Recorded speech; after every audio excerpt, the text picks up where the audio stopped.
and he just yells, "Baby!" Stop. And he grabs Jackson and he runs into his house.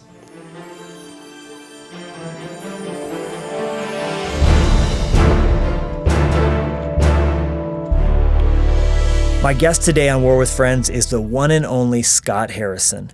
Scott's on a mission to bring clean water to the world, and that's exactly what he does every day, along with his wife Victoria and their team at Charity Water, a nonprofit that he not only founded, but is also the chief executive officer of. His accomplishments include being included in Fortune magazine's 40 Under 40 list, the Forbes magazine's Impact 30 list, Fast Company's number 10 of 100 most creative people in business issue.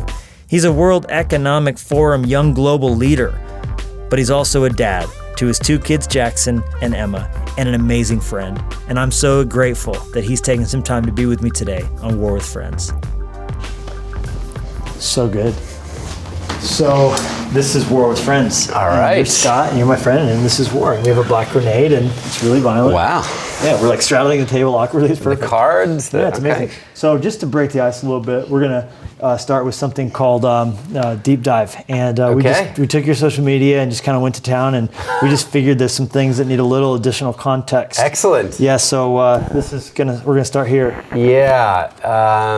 I lose things on planes. And I also buy lots of pillows. And these My are all, wife these was, are all they yours? were, These are yeah, all they were families? under our bed. No, that was kind of me and Vic and maybe some kids. And I've lost at least twice that many. I've left 6 or 7 iPads. Have you found the perfect now. neck pillow though? Is there one that is? There is one, but I lost it. It was a blow up. Okay. Because then it would compact. I like the Tempur-Pedic. Like the ones that are like memory foamy. Yeah. I think I got one in like. I know what you're talking about. Yeah, that like was all under the bed. Some of them are so ugly. That's really funny. Wow. Okay, here's another one. What's going on here? Weird conference retreat in Aspen, and they asked us all to eat fire. That's Vic eating fire, and. Do you remember the conference we were at together where someone took an airsoft bullet up the nose right before we got up to speak? Gosh. That was an interesting introduction. Yeah, it was very good. Oh my gosh! Wow, this is old school. Here's another one. Here's what's going on here. That is a YouTube star. I think his name is Finn Harris, and that was his idea of. This means war. War with friends. Okay. War with friends with jerry cans. This is very good. The yellow jerry can is kind of our symbol. Not sure about the color impressive. shirt. He's got there. impressive hops. I'll give him that. It's a good hop. Yeah. I feel like I'm letting New York City down wearing that. What's going on here? Oh, I've done that a lot too. Yeah, me too. So I refuse to get the case for the iPhone because I just think Johnny Ive did not design a beautiful thing to be put in a rubber $14 silicone case. So that's the result. There's a married analogy I was going to make, but I decided the Holy Spirit filtered that one out. Okay. So we went for it. How about this one? Oh, that was when we knew we needed to move. This is our old apartment above All Saints in Soho, New York City. It was really cool. Houston? Houston Street, exactly. Houston Street. See, that's how you know you're a New Yorker, or not. No, or not. Houston Street. I'm going not here. There you go. That's my wife. So when you say NoHo, that's north of Houston? North of Houston Street. Soho is south of Houston. Tribeca, triangle below Canal. Nolita, north of Little Italy. Got it. Oh, there's a lot of these. There's a lot of them. What's the top noob move? Like, did I just do it? Is Houston the top noob? Houston is probably pretty bad. Yeah. Okay. So anyway, Vic's doing something with the trash, and we had kids, and it was anyway. I don't know what she's doing with the trash. She's cutting it with a knife or something. I like it. All right, last but not least. That's another conference that I go to every year, and they invite you to 10 Downing Street. Very good. And then you get to take the picture by the door. You meet the Prime Minister? Yeah. That's good. You get to meet the Prime Minister. Who's the most interesting person you've ever met of a royal or famous disposition? Not just brag-worthy, but like, wow, that was a complex individual. I'm going with Johnny Ive. Okay. I mean, I'm a big Apple lover. That was a casual drop. Yeah. Where was the circumstance under which you met Johnny Ive? There was a dinner for Charity Water in San Francisco, small dinner, and it was the founders of a bunch of tech companies, from Pinterest to bunch of kind of rising tech companies. This was years ago, and You know, there's those people that you just think if they ever saw what we were doing, they would love it. Yep. So he was on a very short list. Richard Branson was on the short list too. And So I actually got invited to speak on his island. And as I thought, at the end of the talk, he jumped up and made a huge public donation. So Johnny was the second one. So I'd already met Richard, figured out how to get invited, and got in front of Richard's actually a funny story. So I'm at this conference. And I'm the last speaker of the conference. And I said, hey, I'm only gonna come if I can bring my wife and my son at the time. And Branson's super family oriented. He was about to have grandkids. So we arrive on the island and Branson sees Vic and I with Jackson, who's less than 1. And he just yells, baby! Stop. And he grabs Jackson and he runs into his house. We don't see him for not, hi, how are you? You know, baby. Just baby, like on my island. Very effusive grandfather. And then about an hour and a half later, we see him walking through one of the paths, holding Jackson out like this, who is finally crying, you know, probably a diaper thing. But so I'm going to be the last speaker, and Tony Hsieh was speaking, the founder of LinkedIn was speaking, and I learned, so I'm going to speak at 10 a.m. the final day. And the night before, I learned that Richard's going to leave at 9 a.m. So all my plans, I'm like, I want to try and, you know, tell the Charity Water story. I knew he would love the branding, the design, the innovation, all that. He's going to leave. So, you know, I'm sitting next to Vic at dinner, and I said, I think I have to ask him not to leave at 9 a.m. Wow. Vic's like, no, you're not going to do that. So I walk up and I'm like, Sir Richard, you know, I've come all this way. I really, really want you to hear what I've been doing for the last 10 years. I think you would like it. Is there any chance you could delay your trip? So he does. Stop. You have not because you asked not. There you go. He left it. It's a great story. And he helped a lot of people get clean water in the incredible minute following. Okay, so cut this in half, what you think is 50-50. And then I'll take half, you take half. Okay. And do you play War? I do. Okay. I mean, a long time ago, yeah. So if there's a fourth victory in War, we'll go third. Third victory in War, if you win 3 times, you'll hear a foghorn. That means the game's over. Okay. If I win, same thing. If otherwise, we run out of deck and it's over. Okay. So we'll just talk leadership and life and play War. So there you go. I don't like this already. Let me ask you this question. Your energy knows no bounds. I've seen you in your office, and it's electric. Like any successful entrepreneur obviously would have to do. Is there anything that you found that helps you steward your energy effectively, or I sleep pretty well. So I try to sleep well. I sleep on planes. Okay. Which helps. What's your doing magic 70 hour? Are you a 6? Are you 5? Are you 8? No, a 7.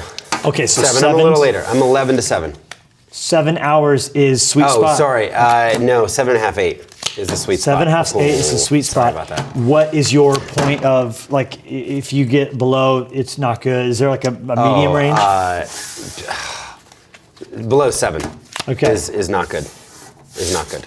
And do you have to recover with like a 9, or are you pretty well back to your 7 the moment? Yeah, I'm back. And I wish I could kind of keep up on sleep. I'm not one of those people that can just sleep in. Accumulate, go through. Yep. Yeah. Okay. So that's a really important one. How about is there diet, is there fitness? Like what else? I don't exercise, but I walk a lot. Living in New York City, we're constantly walking. On the go. I don't know. My wife says I've always just been possessed with an extra amount of energy. Are there things that, you obviously, you're thin, you're in shape. Is that a diet thing then? Yeah, I intermittent fast. Gosh, that sounds so trendy. So I kind of skip breakfast. Sometimes I'll just do dinners. And then I'll eat a lot. Like 16-4, 5-2, what's your? When I'm doing it, I'll eat in a 4-hour window. So I'll do 20 off. Okay. But it's pretty good. Oh, and I'm so hungry. So is that 4 p.m. to 8 p.m.? No, like 5 to 9. So I'll get home, start barbecuing with the kids, spring, summer, fall, and then I just eat a lot from 5 to 9. Till 9 o'clock. Yeah. Okay, yeah. And then are there things that you find like on the mental side that kick in with that? Or is that all hype to you? I feel like it's just, I just feel better. You have a lot of energy. I don't do sugar. Is there a hard hunger Very little period? Because I feel like when I'm intermittent fasting, 9 to 10 a.m. is tough. I just drink a lot of water. I feel like I can just drink a lot of water and power through it. Are you doing coffee? Sometimes I'll just do water all morning, sometimes black coffee. Yep. Do you do it on airplanes? Same thing? Yeah. Yeah. A lot of club soda. Club soda with lemon. That's a way to not eat garbage on an airplane. Yeah. Yeah. Okay. That's great. What's your best travel tip besides, you travel, I don't know anybody who travels as much as you. Here we go. I. Okay. D. I'm out. No, you got these. Oh, what do I do? I flip them over? Yeah. Grab that pile. Okay. So we're going to start again. So you have to say it. So you're going to say I. Okay. D. I, D. Declare. Declare. Oh. That's all me, buddy. Ouch. That's painful. Oh, best okay, I got it. Travel tips over the years, hacks. Oh, here we go, sorry. Best travel tips. For a while, so I've been to Ethiopia 31 times. I fly coach. A lot of people don't know that. Right. Charity Water has never bought a business class ticket for myself or anybody else. So we take the... So if you're upgrading, it's with miles. I'm getting upgraded whenever I can, believe me. Of course. And if it's, if I'm speaking at a tech conference, happy to let them pay. Oh, yeah. But just never our donors. So that's put me on... And that's a big part of the whole... The success of Charity Water has been that radical transparency. I think so. Yeah. I mean, it's just I believe it, and I'm happy to tax our donors. That's not what people are giving for. Yeah. They're not giving for that. Yeah. And the difference in some of these tickets is $5,000. Right. Oh, yeah. You go to, okay. It's happening. I declare war. That's you. All right. There we go. So 31 times Ethiopia was the casual. 31 times Ethiopia, so I've been going there a few times a year. I would do sleeping pills in coach. Are we talking Ambien or are we talking melatonin? Yeah, we're talking Ambien, and then I stopped that for a while. But that really helped. Yep. I would say, I remember flying once on Emirates from New York to Dubai to then take the short hike, and I fell asleep taking up out of New York. I woke up over Baghdad. Okay. I was able to sleep 12 hours in a coach seat. In Ambien. So that, because I'm kind of a tall guy. Yes, you are. I don't love the coach. Okay, so what's the tip? The tip is like if you have to do that and be on time zones and turn up and speak or turn up and host. How about just for the casual person who's traveling there, things that maybe that you've learned over the years about traveling that someone may not have realized? Don't drink on planes. Yeah. Like if you drink, just, I know the red wine is tempting because it's free and it feels like it's going to put you to sleep, but you just feel a lot better. And the dehydration is the biggest thing about the airplane anyway. That's right. Yeah. So just lots of water. That's a good tip. Okay, how about this? Leadership-wise, you're leading an organization, leading staff, your own personal... I declare war. Nice, here we go. Nice. Stewarding your energy, having, bad days that come, but still, the organization's looking to you as that point person are things that you've, learned that help you manage your morale even when things aren't going so good. Donations are down or, whatever it is. Yeah. This was something that I did learn the hard way. We had a really, really good run of 8 years of just explosive growth. And then we had 1 year where we could not repeat the success of the previous year. Which is so hard. And we went from getting 1 million, I'll tell you why it was hard for me. We went from getting 1 million human beings clean water in our 8th year to 800,000 in our 2nd year. So I personally felt like I let down 200,000 plus because we're thinking we should be growing exponential, doubling. Yeah, we should be at 1.2 million. Yeah, right. Not 800,000. And I really I went into a bad place. I thought it was all my fault. I tried to replace myself, start a CEO search. I just, I thought, now it's time for a real leader to come and lead the organization to, the next level of growth. And, I was lucky enough to talk to a couple wise people who said, look, Scott, not everything goes up and to the right forever. Right. Look at the stock market, look at, any successful business. It just doesn't, right. You have your feast and famine. Right. And they said, during that year, did you compromise your values in any way? No. Yes. In fact, everything outside of donation revenue, it was the best year in the history of the organization. Yeah. And why am I putting these back? Sorry. They need to just go over here. Yeah. Well, that's because I'm not winning any. That's why. Yeah, that's a solid point. it would help. That's why. Yeah. So the learning really was that my identity was so linked to the success of my organization in the unhealthiest way. Yeah, right. So when Charity Water, my baby, was doing well for 8 years, everything was great. And then the one time, my organization felt sick, and it wasn't even sick. We just didn't raise as much money. There were two. Plus, there's saturation. There's things. There were two huge donors that didn't give in a subsequent year because of market conditions. Their stocks were down, 40% or so. So. I wound up getting some good advice, taking a month off, finding out that I was actually burned out. And I was the person telling everybody, I'll never burn out. Right. You know, I'm still standing. Yeah, right. People would say, you can't go this fast. You can't go this hard. You can't do 100 flights a year and make all these, speeches, and it's coming for you. Right. And I'd said for 9 years they were wrong. You don't know me. You don't know me. And then they were right. Yeah. But they were right not in a physical way. They were right in an emotional way, where the actual pressure of the org. It's inevitable, right? We're all men. I mean, it's just... So I took time off, and I realized that it was really unhealthy, to put that much identity in charity water, and I needed to just keep showing up. So in our 10th year, we grew again. I actually used that opportunity to think about why we shrank, what went wrong, and the short answer was that the thing that had gotten us here, namely, we had raised about $70 million by people donating their birthdays to charity water. Right. So kids would, instead of accepting gifts or throwing themselves a birthday party, they would just say, hey, I'm turning 9. Let's plug it real quick. What's the website if someone wants to do that right now? charitywater.org/birthdays. Okay. But so that raised $70 million. In the description of the YouTube so video. A lot of people have done that, and 89-year-olds donate their birthdays. And when you say a lot of people, you mean like Will Smith, and we've had a lot of people in Hollywood. A lot of here we go. I declare war. Oh, nice. Very good. Good work. But we've had 6-year-old kids, and we've had 89-year-olds and 16-year-olds, give up their sweet 16. And what happened was that really the idea had spread, and other charities started doing it, and all these crowdfunding platforms started, creating the ways that charities could do this. And you really in that way, when I talked to Blake McCoskey, who you introduced me to, he kind of pioneered this buy one give one.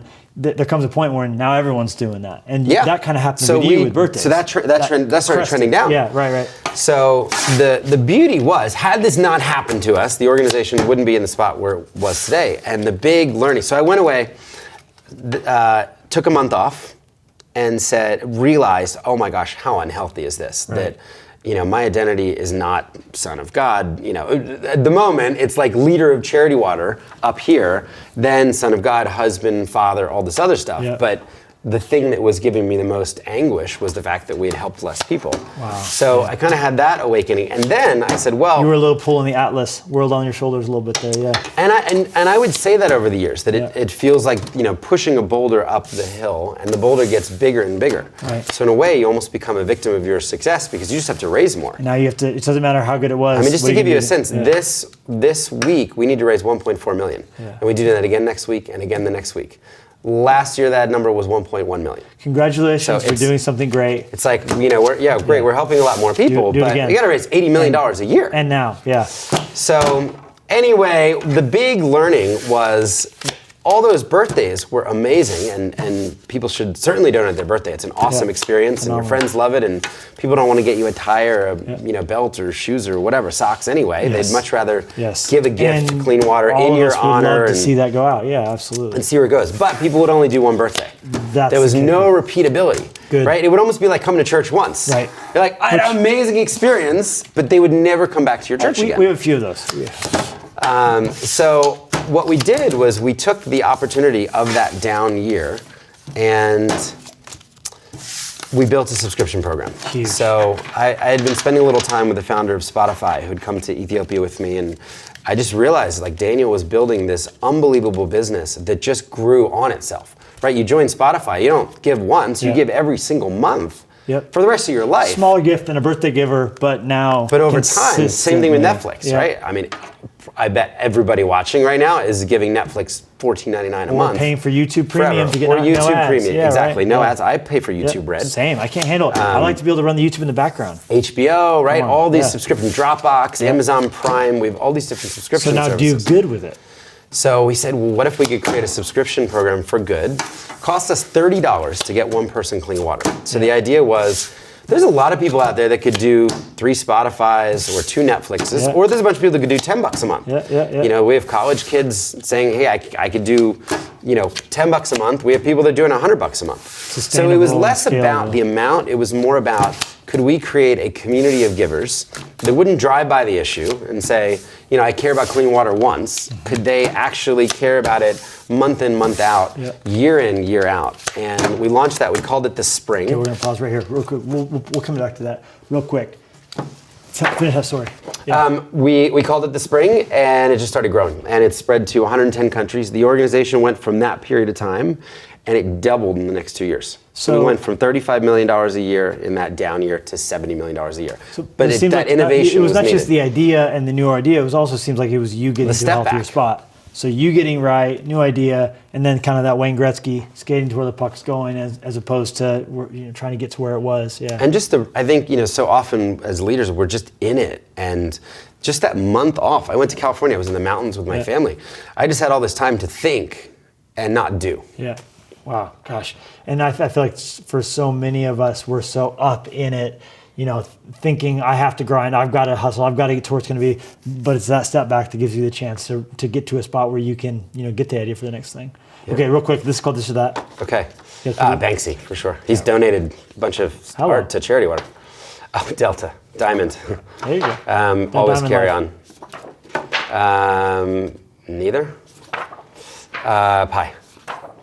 Driver. Salty. Over. Pancakes. Iced. Mountains. Call these days. Ice cream. It's Twitter. Twitter. Both give us money. Both. I like that. Too hot. All right, ready for this war? Yeah. Because I think if I'm adding right, if I win this, it's done. See. All right. I declare war. Oh, buddy. This is for the drama. Suspense. This is for the suspense. Hey! Oh. All right, we have one last mini game. Okay. And we have to suit up because we have to be careful. So there's a helmet underneath. I need to get your helmet on. This is very, very important here. So you got to get the spade in front. But it seems like what you're saying is, all the war you were doing, you needed to win the war with yourself before you could come back for that next era. So that's incredible. Okay, so here's what's going to happen. This box, you can't look inside. Okay. On 3, we're both going to, you can't look in. Everyone at home can see what's inside. We don't. We're going to both put our hand in on 3, and we have to try and guess what's inside this box. Okay. Just one hand? One hand each. Okay. 1, 2, 3. Oh, it's very slimy. What are you thinking? What do you think that is? Oh, I got something, really. I think it's like angel hair or grits. No, there's no way it's just that. It's got to be way worse. It's got to be worse. It couldn't be just that. I don't know your team and what they would put in here. So you're going with angel hair pasta? No, you're right. Now it's what is? Is that your hand? That is my hand, yes. I thought I was scared there was something even bigger. Oh, gosh. It's so gross. Oh, it's in the corner. It's really in that corner. It's really right there. Yeah, no, I picked it up. It's slime. I don't know. It's like slimy. Maybe a slug? Dead fish guts. Slug. Fish guts. Oh, it's very wormy and crickety. Oh, gross. Very good. Thank you for being on War with Friends. That's awesome. Appreciate that. Thank you. Oh, my gosh. It's very escapey. Oh, look at this guy. Oh, man, it's amazing. Fantastic. Appreciate that. So fun. Appreciate that.